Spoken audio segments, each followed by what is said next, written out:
Hello everyone, রান্না করার আগে যদি এরকম সব কিছু গুছিয়ে নেওয়া যায় না, তো আমার মনে হয় অর্ধেকটা রান্না আমার কমপ্লিটই হয়ে গেছে। যাই হোক, এদিকে দেখো শিম বরবটি কেটে রেখেছি, আলু বরবটি ভাজা করব আর ডাল করব টমেটো দিয়ে, মুসুর ডালটা বসিয়ে সিয়াসিডটা ভিজিয়ে রাখলাম।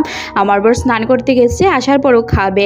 এদিকে দেখো গাছে একটুখানি জল দিয়ে দিচ্ছি, কারণ গাছগুলো একদমই শুকিয়ে যাচ্ছে, তো টাইম টু টাইম জল দেওয়ার চেষ্টা করছি। তারপর দেখো ও স্নান করে এসছে, ওকে একটুখানি সিয়াসিডটা দিয়ে দিলাম, আর আমি নিজেরটাও খেয়েছি। আর সোনা পাপা এদিকে বসে দেখো কার্টুন দেখছে। আর তারপরে এসে দেখো রুটিটা বেলে নিচ্ছি, ডাল আর বরবটি আলুর ভাজাটা হয়ে গেছে, তাই রুটি বেলে নিচ্ছি। রুটিটা বেলার পর ওর ব্রেকফাস্টটা দিয়ে দিলাম রেডি করে। আর তারপর এসে চুলোগুলো পরিষ্কার করেছি, ততক্ষণে আমার বর বেরিয়ে ডিউটি চলে গেছে, ছেলেকে ঘুম পাড়িয়ে দিয়েছি। এতো যা বাসন ছিল সব মেজে নিজের সকালবেলা ভাত খেয়েছি, তো ভাতটা খাওয়ার পর না চলে এসেছি বাকি ঘরের বিছানাটা টান করে ঝেড়ে গুছিয়ে নিয়েছি। তারপর ঘরটা মুছলাম আর গাছের মধ্যে একটুখানি মাটি দিচ্ছি, কিছু মাটি ছিল শুকোতে দিয়েছিলাম, সেগুলো তুলে রাখলাম, রেখে বারিন্দাটা পরিষ্কার করে স্নান